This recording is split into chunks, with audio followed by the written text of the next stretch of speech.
Leitura do capítulo 28, seção 2, Revertendo efeito e causa.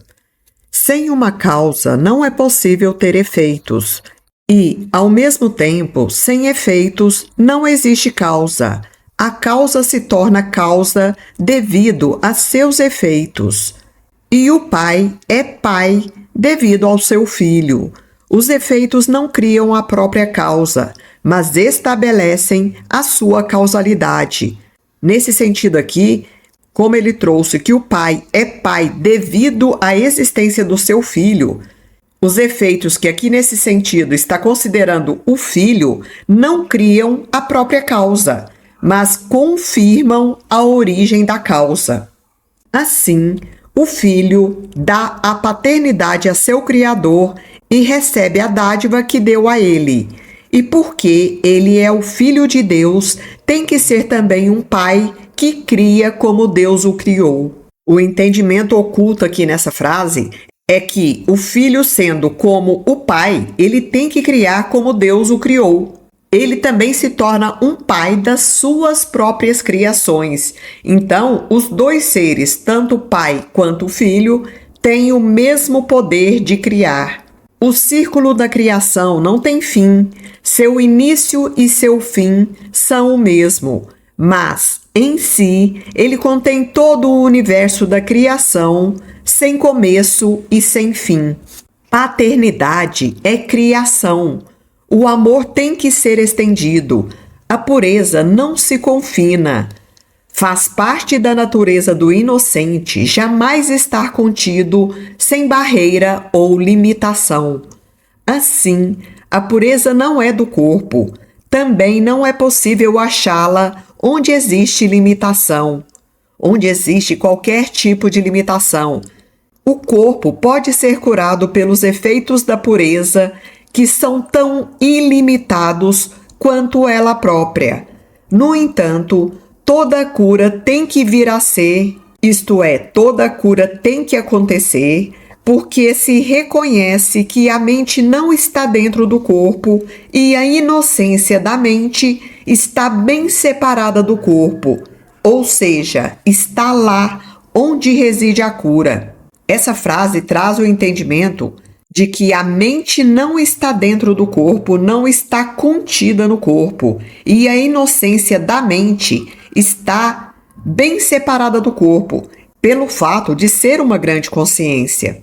Onde então se encontra a cura? Só onde está a causa da cura são dados os seus efeitos, pois a doença é uma tentativa sem significado de dar efeitos a algo que carece de causa e de fazer dele uma causa. No meu entendimento, está falando aqui do corpo físico atrelado à personalidade, né? Dar os efeitos a algo que carece de causa, que em verdade não tem existência, que no caso é o corpo físico. Na doença, o Filho de Deus sempre procura fazer de si mesmo a sua própria causa e não se permitir ser o filho de seu pai.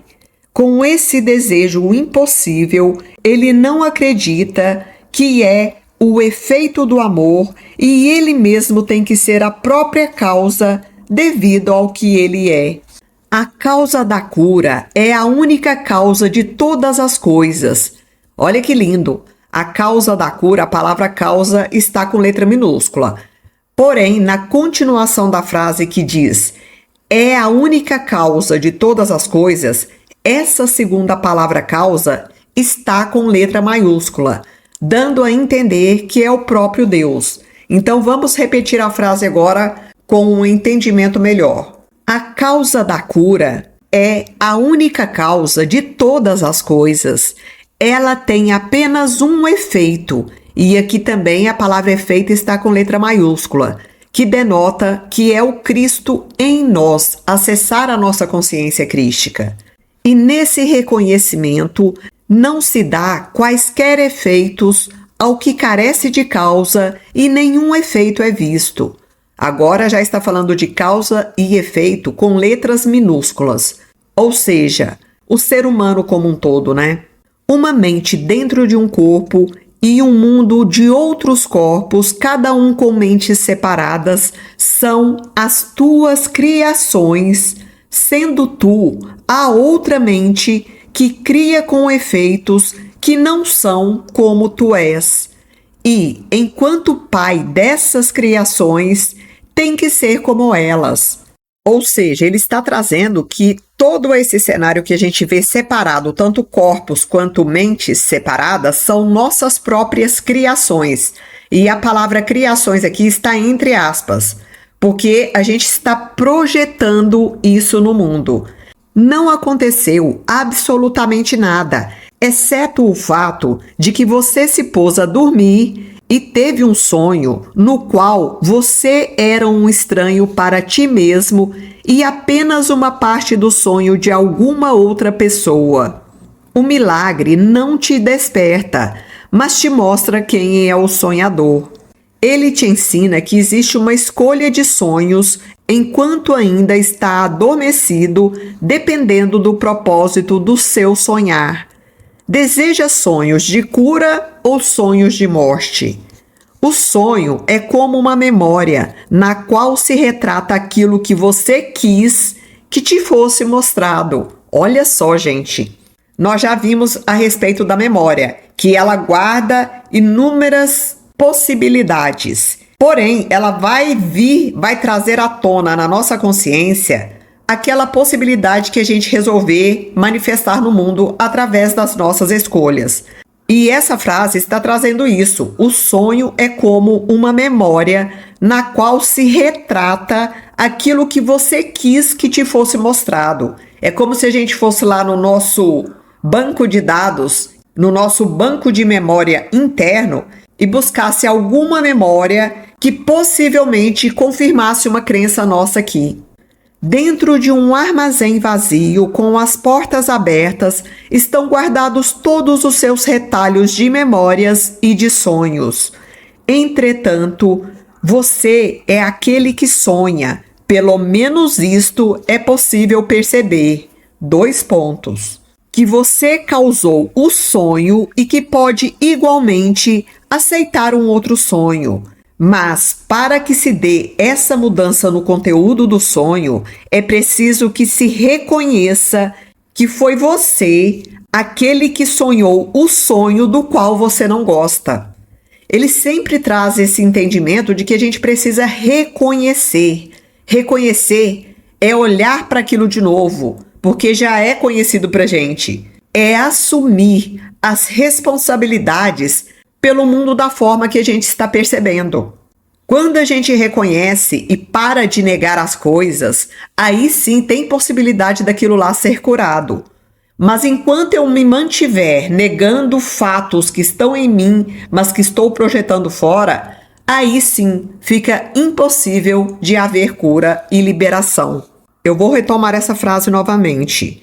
Para que se dê essa mudança no conteúdo do sonho, é preciso que se reconheça que foi você aquele que sonhou o sonho do qual você não gosta. Ele não passa de um efeito que você causou, mas que não quer ser a causa desse efeito. Não quer reconhecer que tudo o que você vive foi você que fez através da sua mente. Esse mundo de sonhos, esse mundo ilusório, é uma criação da mente de cada um de nós. O meu universo particular é uma criação da minha mente, com todos os personagens, todos os contextos, todos os eventos, todas as circunstâncias. É apenas criação do meu mundo interno. Nos sonhos de assassinato e de ataque, você é a vítima em um corpo abatido à beira da morte. Porque muitas vezes nós estamos sonhando com sonhos de assassinato e de ataque, onde nós somos a vítima prestes a ser abatida através do nosso corpo físico à beira da morte. Olha só, gente. Mas nos sonhos de perdão, não se pede a ninguém que seja vítima e nem sofredor. Esses são os sonhos felizes pelos quais o milagre substituiu o teu sonho. Ele não pede que faça outro sonho, apenas que você veja que fez aquele sonho que quer substituir por esse. que quer substituir pelos sonhos felizes. Então, basta reconhecer que foi a gente que criou todo o sofrimento na nossa vida. Esse mundo não tem causa, assim como não tem causa qualquer sonho que qualquer pessoa tenha sonhado dentro dele. Não existem planos possíveis e não se pode achar nenhum projeto que seja compreensível. Que outra coisa se poderia esperar de algo que carece de causa? Ao mesmo tempo, se não tem causa, não tem propósito. Você pode escolher causar um sonho, mas nunca dará a ele efeitos reais. Isso mudaria a causa do sonho e é isso o que não pode fazer. O sonhador de um sonho não está desperto, mas não sabe que dorme. Vou repetir essa frase. O sonhador de um sonho não está desperto, mas também não sabe que está dormindo. Ele vê ilusões de si mesmo como estando doente ou saudável, deprimido ou feliz, mas sem uma causa estável que tenha efeitos garantidos. O milagre estabelece que você está sonhando um sonho e que o conteúdo desse sonho não é verdadeiro. Esse é um passo crucial para lidar com ilusões.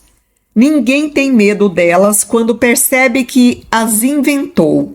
O medo se mantinha em seu lugar porque ele não havia visto que era o autor do sonho e não uma de suas figuras. Ele dá a si mesmo as consequências que sonha ter dado a seu irmão. E é apenas isso o que o sonho juntou e ofereceu a ele para lhe mostrar que os seus desejos foram realizados. Aqui está trazendo que tudo isso, todo esse cenário, é o que o sonho junta e oferece a esse sonhador para lhe confirmar que os seus desejos, as suas crenças, foram realizadas. Assim, ele teme o próprio ataque, mas o vê nas mãos de outro. Como vítima, ou seja, acreditando que é uma vítima, ele sofre em função dos efeitos do ataque, mas não do que o causou. Mas não olha para aquilo que causou esse sonho de ataque, que é a sua própria mente. O milagre nada faz, apenas lhe mostra que ele não fez nada, que o outro não fez nada, porque não foi o outro que criou o sonho que você está vivendo na sua vida, a ilusão que você está vivendo. As nossas mentes estão criando as nossas realidades nesse exato momento. O que ele teme é uma causa sem as consequências que fariam dela uma causa. E, portanto, isso nunca existiu. A separação teve início com o sonho de que o pai foi destituído de seus efeitos e ficou impotente para mantê-los, já que não era mais o seu criador. Está trazendo que a separação começou quando Deus foi destituído, foi separado de seus efeitos, dos filhos que passaram a se ver como entidades separadas e isoladas do Criador. E dessa forma, esse Criador, que não tinha essa potência que a gente imaginou de manter tudo unificado, já não era mais considerado o nosso próprio Criador. No sonho, ou seja, no mundo de ilusões, o sonhador fez a si próprio. Mas o que ele fez voltou-se contra ele mesmo, tomando o papel de seu Criador, como tinha feito o sonhador. E assim como ele odiou o seu Criador, as figuras no sonho o odiaram.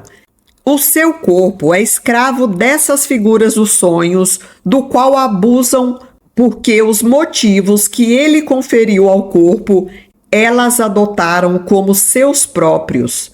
O corpo aqui como sendo escravo dessas figuras dos sonhos, dos egos, das personalidades, abusam porque os motivos que ele conferiu ao corpo, que são os especialismos, essas figuras, esses personagens, adotaram como seus próprios motivos. E odeiam o corpo pela vingança que ele quer fazer com que recaia sobre elas. Mas é a vingança dessas figuras em relação ao corpo que parece provar que o sonhador não poderia ter sido o autor do sonho. O efeito e a causa são, em primeiro lugar, separados e depois revertidos de tal modo que o efeito venha a ser uma causa e a causa um efeito. Esse é o passo final da separação, com o qual a salvação, que procede no sentido oposto, começa. Esse passo final é um efeito do que aconteceu anteriormente, mas aparece como causa. O milagre é o primeiro passo na devolução à causa da função da causalidade e não do efeito, pois essa confusão produziu o sonho e enquanto ela durar, o despertar será temido. O chamado para o despertar também não será ouvido, porque parece ser o chamado para o medo. Como toda lição que o Espírito Santo solicita que você aprenda, o milagre é claro. O milagre demonstra que o Espírito Santo quer que você aprenda e que os seus efeitos são aquilo que você quer ver. Os efeitos da sua própria vida, todo o cenário que você enxerga, são efeitos que você escolheu ver. Nos seus sonhos de perdão, os efeitos dos teus sonhos são desfeitos, e inimigos odiados são percebidos como amigos, com a intenção misericordiosa. Agora ele traz que nos sonhos de perdão do Espírito Santo, os nossos sonhos são desfeitos, e assim, aqueles que eram considerados nossos inimigos são percebidos agora como amigos, com uma intenção misericordiosa. A sua inimizade é vista agora como não tendo causa, porque eles não a fizeram. E você pode aceitar o papel de autor do seu ódio, porque vê que ele não tem quaisquer efeitos. Essa é uma outra ideia muito legal desse reconhecimento que ele fala, para que a gente veja, ao reconhecer todo esse cenário, que nada do que a gente fez, em essência, não tem nenhum efeito. Apenas pareciam ter efeitos na nossa mente que os havia criado. Agora está livre dessa parte do sonho, o mundo é neutro e os corpos que ainda parecem se movimentar como coisas separadas não precisam ser temidos. E assim, eles não estão doentes. O milagre devolve a causa do medo a você que a fez, mas ele mostra também que não tem efeitos, não é uma causa, porque a função da causalidade é ter efeitos. O milagre é esse instante sagrado que vai nos mostrar que nada do que a gente fez, não tendo causa, também não tem efeitos. E onde os efeitos se foram, não há causa. Assim, o corpo é curado pelos milagres, porque eles mostram que foi a mente que fez a doença e empregou o corpo como uma vítima ou efeito do que fez. Entretanto, meia lição não ensinará o todo. O milagre será inútil se aprender somente que o corpo pode ser curado, pois não é essa a lição que ele foi enviado a ensinar. A lição mostra que a mente que pensou que o corpo pudesse estar doente é que estava doente. Trazendo de uma outra forma, a lição que a gente tem que aprender é que a mente que pensou que o corpo pudesse estar doente era essa mesma mente que estava doente, e não o corpo físico, porque o que a gente via no corpo era um efeito dessa distorção na mente. É a mente que estava doente, não era o corpo físico, apesar dele expressar a doença. É como se o corpo físico fosse a tela da televisão. Quando uma operadora de imagem de televisão está ali exibindo a imagem, Se a tela some ou dá chiado ou fica aquela tela toda pintadinha ou com tarjas coloridas, não é a TV que está com problema, é um problema da operadora. A TV é só a tela onde é projetado. Em muitas das vezes, é só um exemplo, viu, gente? E nesse mesmo sentido, o corpo físico é a tela onde está projetado os equívocos, os erros da nossa própria mente. Então, vou repetir. A lição mostra que a mente que pensou que o corpo pudesse estar doente é que estava doente. A projeção da culpa da mente para fora nada causou e não teve quaisquer efeitos. Esse mundo está cheio de milagres. Eles estão em silêncio radiante ao lado de cada sonho de dor e de sofrimento, de pecado e de culpa. Eles são a alternativa para o sonho, a escolha de ser o sonhador, em vez de negar o papel ativo na invenção do sonho. Então, os milagres são a alternativa para o sonho, porque ele traz somente a realidade. Todo milagre vai trazer um cenário real. Mas desde que o sonhador do sonho, aquele que criou tudo, não negue o papel ativo que teve na invenção do sonho. Os milagres são os efeitos felizes de trazer de volta a consequência da doença à causa da mente. Os milagres são os efeitos felizes de trazer de volta todas as consequências da doença de volta para sua fonte, a fonte sendo a mente. O que originou a doença está na mente do sonhador do sonho, daquele que inventou o cenário da doença. E assim, o corpo é liberado porque a mente reconhece 2 pontos. Isso não está sendo feito a mim, mas eu estou fazendo isso. Olha o que a mente vai reconhecer. Isso não está sendo feito a mim, mas sou eu quem estou fazendo isso. E desse modo, a mente está livre para fazer uma outra escolha. Tendo aqui o seu início, nesse reconhecimento no caso, a salvação procederá para mudar o curso de cada passo na descida para a separação, até que todos os passos tenham sido retraçados, a escada tenha desaparecido e todo o sonhar do mundo tenha sido desfeito. Essa é a última frase, mas eu vou tentar trazê-la de uma outra forma para a gente finalizar. A partir desse reconhecimento da própria mente, de que nada foi feito a ela e de que ela está criando tudo o que ela vive, aí sim tem início a salvação. E essa salvação vai mudar o curso de cada passo que foi dado na direção da separação, até que todos esses passos tenham sido redefinidos, retraçados, de modo a desfazer todas as ilusões do mundo do sonhador. Que lindo, né, gente? Espero que a gente reconheça cada distorção, cada erro, cada equívoco. Não negue. Retoma a frase da seção 8 do capítulo 27 que diz: eu mesmo fiz isso e é isso que quero desfazer. Então aqui já traz intrínseco o reconhecimento, pois trouxe eu mesmo fiz isso e é isso que eu quero desfazer. A escolha por uma nova possibilidade, a escolha a favor da mudança. Muito bonito, né? Cada vez mais autorresponsabilidade no caminho da libertação de toda a separação, de todo medo e de todo sofrimento. Fim da leitura do livro-texto.